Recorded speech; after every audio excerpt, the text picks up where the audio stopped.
अस्सलाम वालेकुम गाइस, कैसे हैं आप? उम्मीद करते हैं आप सब खैरियत से होंगे, खुश होंगे और हमारी दुआ है कि हमेशा खुश रहें, हंसते और मुस्कुराते रहें। मेरा नाम है रहमान अनवर और मैं हूं मोहम्मद और मैं ज़फर और देखने जा रहे हैं रौनक भाई की वीडियो। तो करते वीडियो स्टार्ट, उससे पहले वीडियो को लाइक, चैनल को सब्सक्राइब ज़रूर कीजिएगा। तो देखते हैं वीडियो। दोस्तों, आपको पता है बड़ी बड़ी कॉर्पोरेट्स अपनी राइवल कंपनियों के भी कुछ बड़े एम्प्लॉयज को खरीद कर रखते हैं। ये वो एम्प्लॉयज होते हैं जो काम तो एक कंपनी में करते हैं मगर उन्हें दूसरी कंपनी से भी हर महीने सैलरी मिलती है और इस सैलरी के बदले वो अपनी कंपनी की इंपॉर्टेंट डिटेल दूसरी कंपनी को लीक कर देते हैं। अच्छा, पता नहीं क्यों मगर जब भी मैं सैम पित्रोड़ा, मणिशंकर अय्यर, दिग्विजय सिंह और खुद राहुल गांधी जैसों के बयान सुनता हूं तो लगता है कि ऐसा तो नहीं है कि दूसरी कंपनियों के एम्प्लॉयज खरीदने का ये कल्चर कॉर्पोरेट्स की तरह पॉलिटिक्स में भी आ गया। वरना ऐसे कैसे हो सकता है कि जब भी इलेक्शन आता है तो कांग्रेस का एक ना एक नेता ऐसा बयान दे देता है कि पार्टी बीजेपी पर हमला करना छोड़कर अपने ही बंदे के फैलाए रायते को समेटने में लग जाती है। इसी इलेक्शन को ले लो, पहले राउंड की कम वोटिंग के बाद बीजेपी का कॉन्फिडेंस थोड़ा डाउन चल रहा था मगर तभी सैम पित्रोड़ा ने अमेरिका की तरह भारत में विरासत टैक्स लाने की बात बोलकर बीजेपी नेताओं में जोश भर दिया। अभी कांग्रेस सैम पित्रोड़ा के विरासत टैक्स वाले रायते को समेट भी नहीं पाई थी कि चचा ने एक नया धमाका कर दिया। We could hold country together as diverse as India, where people on east look like Chinese, people on west look like Arab, people on north look like, maybe white, and people in south look like Africa. Doesn't matter. अरे ओ काली दाढ़ी और सफेद बाल वाले चचा, आपसे दो बातें करनी है मुझे। पहली बात तो ये कि जिस आदमी के सिर के सारे बाल सफेद हों और दाढ़ी के सारे बाल काले, उनका नाम सैम पित्रोड़ा नहीं स्कैम पित्रोड़ा होना चाहिए। 80 की उम्र में आपकी ये काली दाढ़ी आजाद भारत का सबसे बड़ा स्कैम है। स्कैम पित्रोड़ा, सैम पित्रोड़ा जी। दूसरी बात ये कि ये कैसा घटिया कंपैरिजन है भैया। आपके हिसाब से दक्षिण भारतीय अगर अफ्रीकी लोगों जैसे लगते हैं तो पुष्पा 2 से अल्लू अर्जुन को निकालकर तेम्बा बबूमा को क्यों नहीं ले? वैसे भी क्रिकेट तो बबू में से खेली नहीं जा रही, झुकेगा नहीं। और अगर सारे ईस्ट इंडियन तुम्हें चाइनीज दिखते हैं तो अधीर रंजन चौधरी जी को बीजिंग भेजकर उनसे वहां चाइनीज झालरों की दुकान क्यों नहीं खुलवा देते सर? और अगर बात सही लगी है तो मैं रंजन साहब के लिए शेयरिंग टेम्पो बुलवाऊं? बताइए सर। नहीं। जैसा कि हर रायते के बाद होता है, मणिशंकर अय्यर से लेकर सैम पित्रोड़ा तक कोई न कोई रणबांकुरा रायता फैलाता रहता है। फिर कांग्रेस पार्टी उस फैलाए रायते पर यह कहकर झाड़ू लगाने की कोशिश करती है कि ये तो फलाने का निजी बयान था। अब ये निजी बयान क्या होता है ब्रो? निजी तो आदमी की सिर्फ बीवी होती है या उसका टूथब्रश होता है। बात तो सही है। सैम पित्रोड़ा की चावड़ी बाजार में कोई परचून की दुकान थोड़ी ना है जो आप ये बोल रहे हैं कि उनका बयान निजी बयान है। अरे भैया, वो कल तक इंडियन ओवरसीज कांग्रेस के अध्यक्ष थे, राहुल गांधी के पर्सनल एआई थे। देखा आपने लापरवाही। कई पीढ़ियों से कांग्रेस के सीनियर नेताओं को अपनी सलाहों से वो बर्बाद करते रहे हैं और आप ऐसे कैसे कह सकते हो कि ये उनका पर्सनल बयान था? मगर नहीं, हर सीनियर नेता के ऐसे बयान के बाद निजी बयान का ये झुनझुना बजा दिया जाता है। तो आज के इस पंतंत्र में हम आपको बताएंगे कि कैसे खुद कांग्रेस के ही नेता सालों से बीजेपी के स्टार प्रचारक का रोल निभा रहे हैं। ये वो नेता हैं जो अगर 2-3 दिन कोई बयान न दें तो खुद मोदी जी घबरा कर इन्हें फोन लगा देते हैं कि मित्रों सब ठीक तो है। ये वो नेता है जिनके बिजली का बिल तक भी शायद बीजेपी भरती है। ये वो कांग्रेसी नेता है जो अगर बीमार पड़ जाएं तो उन्हें दवाई दिलाने के लिए खुद अमित काका अपने स्कूटर के पीछे बिठाकर अस्पताल ले जाते हैं। अमित काका। हमने तो यहाँ तक सुना है कि राहुल गांधी की सलामती के लिए कुछ बड़े बीजेपी के नेता तो हफ्ते में 2-3 बार निर्जला व्रत तक रखते हैं। निर्जला। तो कैसे कांग्रेस के ये बड़े बड़े नेता पिछले कुछ सालों में बीजेपी के स्टार प्रचारक बने और कैसे बीजेपी वालों को अपने घर वालों से ज्यादा कांग्रेस के इन नेताओं की चिंता होती है, आइए इस वीडियो में इसी पर बात करेंगे। मजा ना आए तो पैसा वापस। वैसे भी क्या पैसा लेता हूं मैं आपसे। सब्सक्राइब करके जाना चैनल और वीडियो पसंद आए तो दबा के शेयर करना। केजरीवाल सर शुरू करें, इजाजत है आपकी। तो करो ना भाई, करो। परेशान हो गए, हम भी परेशान हो गए, करो फिर।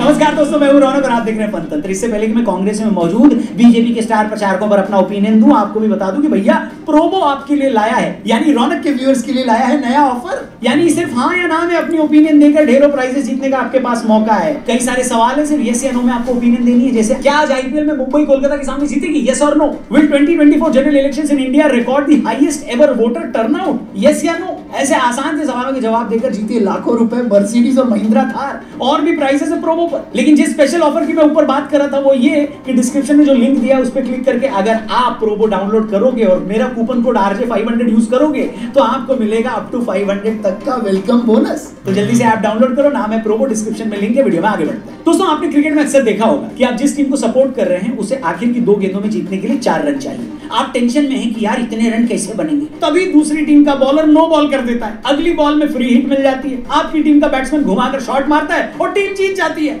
इसी तरह भारत की राजनीति में जब भी कोई बड़ा मैच चलता है, जब भी लगता है कि बीजेपी फंस गई है, तभी कांग्रेस का कोई बॉलर आकर नो बॉल फेंक देता है। अब इन जनाब को सुनिए, नाम तो इनका है मणिशंकर अय्यर, पर हम इन्हें प्यार से फनी शंकर अय्यर क्यों कहते हैं? इनका ताजा बयान सुनिए, आप खुद समझ जाएंगे। सुनाओ।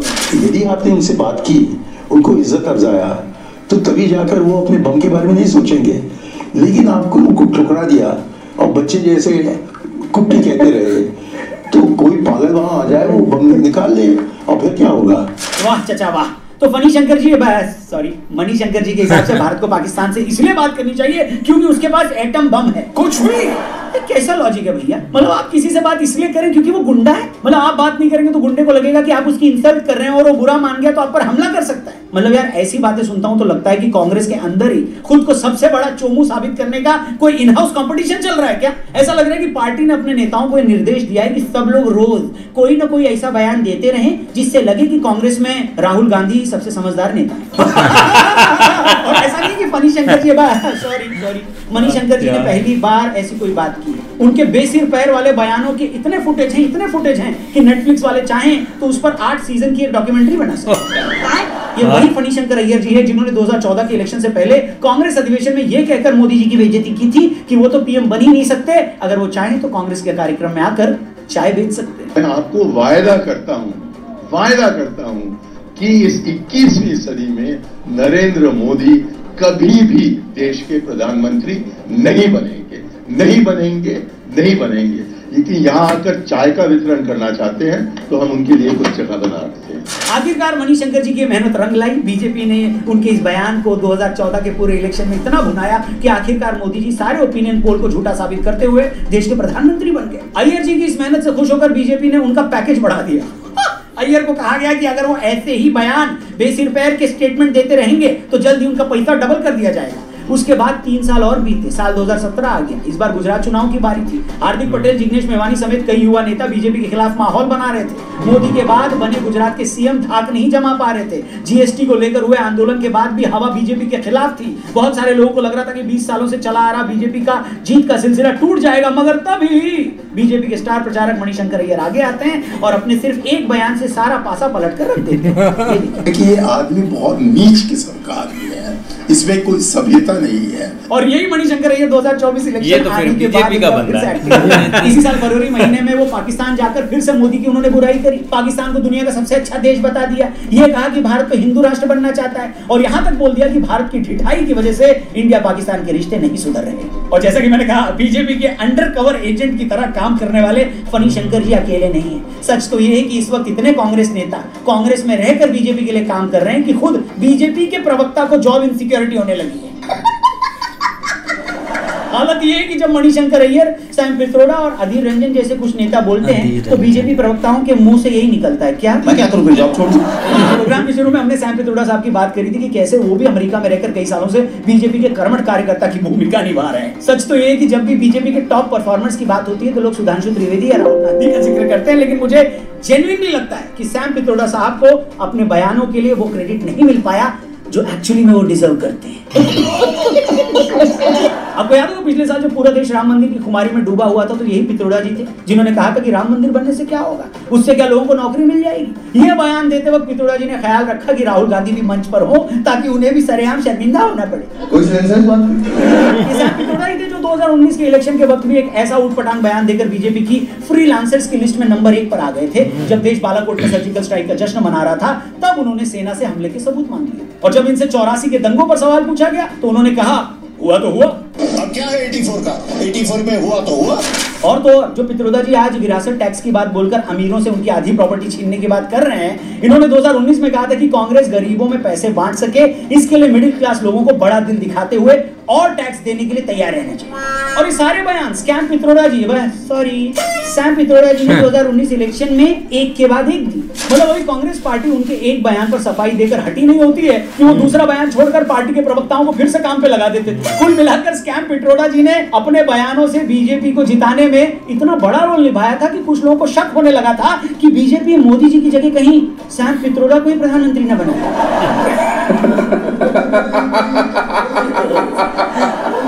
लेकिन एक सच्चे कार्यकर्ता की तरह उन्होंने ये पद लेने से क्या कर दिया था केजरीवाल जी? उन्होंने लगभग बीजेपी के स्टार प्रचारकों का जिक्र हो और हम दिग्विजय सिंह को भूल जाएं, माता रानी हमें कभी माफ नहीं करेंगे। दिग्गी राजा ने अपने बयानों से हमेशा इस बात का ख्याल रखा है कि राष्ट्रवाद और हिंदुत्व से जुड़े जितने मामले उस पर बीजेपी के पक्ष में कैसे हवा बनाई जा सके। अच्छा, वरना ऐसे कैसे हो सकता है कि देश की प्रमुख राजनीतिक पार्टी का इतना बड़ा नेता भारत के कश्मीर को इंडियन ऑक्यूपाइड कश्मीर कह जाए, हिंदू आतंकवाद को देश के लिए सबसे बड़ा खतरा बता जाए और ओसामा और हाफिज सईद जैसे लोगों को जी और साहब कह जाए। पहले हम लोग अगर विश्वास पैदा करना है कश्मीर में, चाहे इंडिया ऑक्युपाइड कश्मीर हो, रुको जरा, सब्र करो। हमारा सनातन धर्म है, हम हिंदुत्व को धर्म नहीं मानते। और ये वही दिग्गी राजा थे जिन्होंने 26/11 के मुंबई अटैक को भी आरएसएस की साजिश बता दिया था। ये दिग्गी बाबू ही थे जो अपनी पार्टी की नेता मीनाक्षी नटराजन को टंचमाल बता चुके थे। ये दिग्गी राजा ही थे जो हर चीज के पीछे आरएसएस का हाथ देखते थे। किसी ने तो यहाँ तक कह दिया कि दिग्गी राजा का बस चले तो वो ये भी कह दें कि कांग्रेस के झंडे में जो हाथ है वो भी आरएसएस का ही हाथ। क्या बात है सर, क्या बात है सर। सच में जब मैं सुनता हूं तो मुझे शक होता है कि बीजेपी के खिलाफ उल्टा सीधा बयान देने पर कांग्रेस नेताओं को जो गाली पड़ती है उससे बाकी के कांग्रेसी नेता काफी जेलस फील करते हैं। उन्हें बर्दाश्त ही नहीं होता कि कोई आदमी सिर्फ एक बेवकूफाना बयान देकर इतना लाइमलाइट पा रहा है। तभी तो आप देखिए पूरी की पूरी कांग्रेस पार्टी वक्त वक्त पर मोदी के खिलाफ ऐसे पर्सनल अटैक करती है कि सारा प्रचार मुद्दों से हटकर मोदी पर आ जाता है और यही बीजेपी चाहती भी है। मोदी का फुल फॉर्म है M for Masood, O for Osama, D for Dawood और आई फॉर आईएसआई। आपको नहीं लगता जितना टाइम खेड़ा साहब ने मोदी का ये एब्रिविएशन सोचने में लगाया होगा इतनी देर में तो वो पानी में साइकिल चलाकर 5000 मेगावाट बिजली बना सकते थे। अपने हाथ से माउंट एवरेस्ट तक 4 लेन हाईवे खड़ा कर सकते थे। और ऐसा नहीं कि गाली देने का कंपटीशन कोई बी या सी ग्रेड के नेताओं में। कांग्रेस के उच्च श्रेणी के नेता क्या कह चुके हैं वो भी आप सुन के चले जाइए। सुनिए। देश ने कभी अहंकार और घमंड को माफ नहीं किया है। ऐसा अहंकार दुर्योधन में भी था। मत ನೀವೇನಾದರೂ ತಪ್ಪು ತಿಳ್ಕೊಂಡ್ರಿ ಮೋದಿ ಅಂದ್ರೆ ಈ ವಿಷದ ಹಾವಿದ್ದಂಗೆ ನೀವಂದ್ರೆ ಇದು ವಿಷ ಅದ ಇಲ್ಲ ನೋಡೋಣ ಸ್ವಲ್ಪ ನೆಟ್ ನೋಡೋಣ ನೆಟ್ಟಕ್ಕೆ ಹೋಗಿರಿ गुजरात की सरकार चलाने वाले झूठे बेईमान जानवर मौत के सजा है।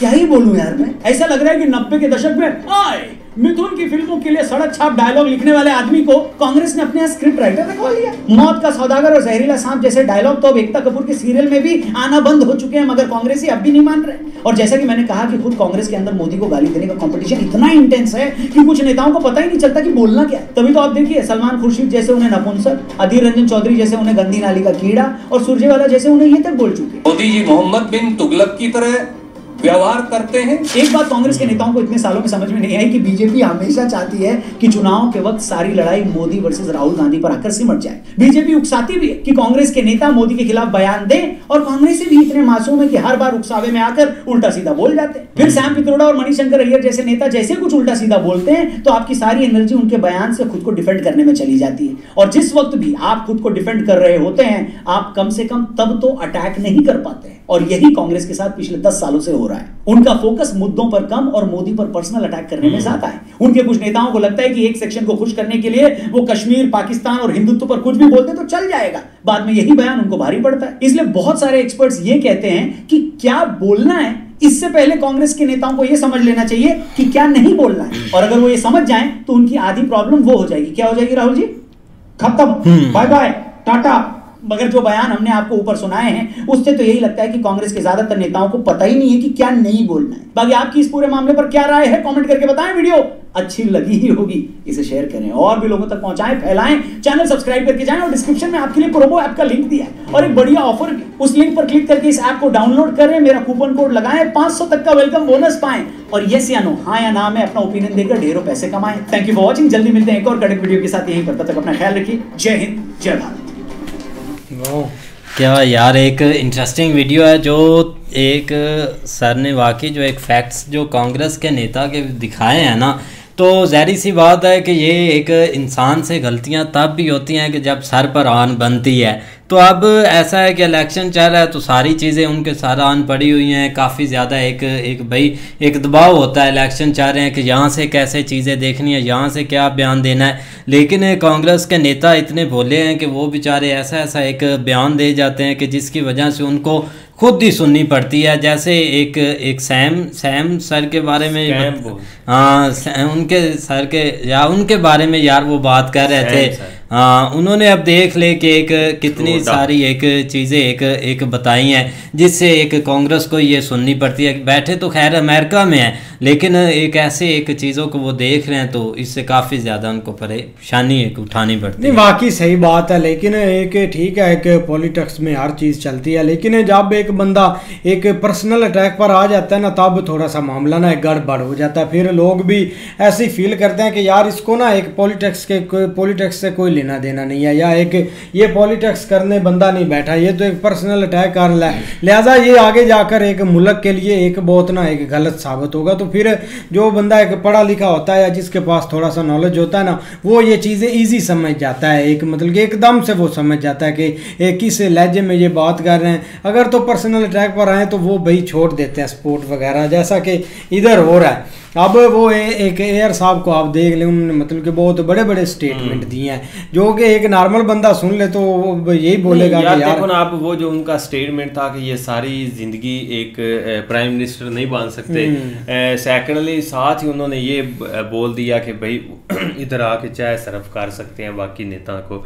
तो ये कोई एक छोटी मोटी स्टेटमेंट नहीं थी, इससे आप के अंदर जो है ना वो एक अहंकार वाली फीलिंग जो है ना वो आप महसूस करते हैं किसी दूसरे बंदे में। आप देख लो कि इस तरह के वर्ड नहीं इस्तेमाल, क्योंकि वक़्त किसी का नहीं भाई, वक़्त का कोई पता नहीं चलता एकदम क्या से क्या हो सकता है। तो आप देख लो कि वो एक टाइम था जब उन्होंने बात कही है, तो उसी टाइम जो है ना वो कुछ अरसे बाद उनके सामने प्राइम मिनिस्टर मोदी जो है ना वो भाई एक प्राइम शपथ ले रहे थे एक प्राइम मिनिस्टरशिप का है।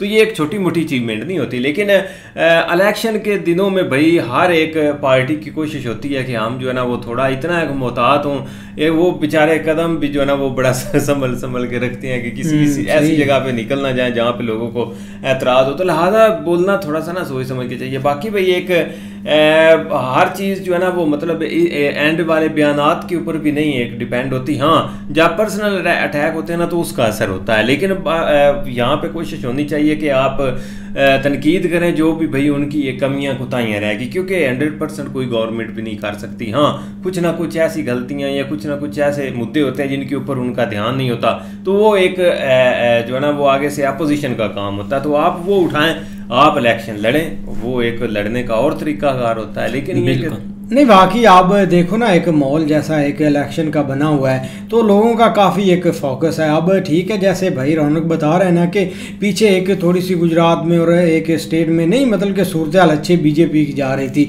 लेकिन तब ये 3-4 बंदे निकले और इन्होंने सब एक इस्तारा उनका एक ठीक कर दिया है। अभी भी वही हाँ, अभी भी वही सूरत हाल चल रही है। अभी थोड़ा सा एक बीजेपी का जैसा हम सुन रहे हैं सोशल मीडिया पर कि थोड़ा सा एक कम है मात्रा में मतलब कि लोग वोट कर रहे हैं, या जो भी आगे सीन होगा ये तो रिजल्ट की जब दिन होगा वो तब पता चलेगा। लेकिन अभी माहौल ऐसे बना था, लेकिन आकर भाई इन्होंने वही स्टेटमेंट फिर से देना स्टार्ट कर दी। हाँ, सहम बात है बिल्कुल। तो उम्मीद करते हैं आपको वीडियो पसंद आएगी। अगर पसंद आए वीडियो को लाइक, चैनल को सब्सक्राइब जरूर कीजिएगा। मिलते हैं नई वीडियो के साथ, तब तक के लिए अपना ख्याल रखिए। अल्लाह हाफिज़।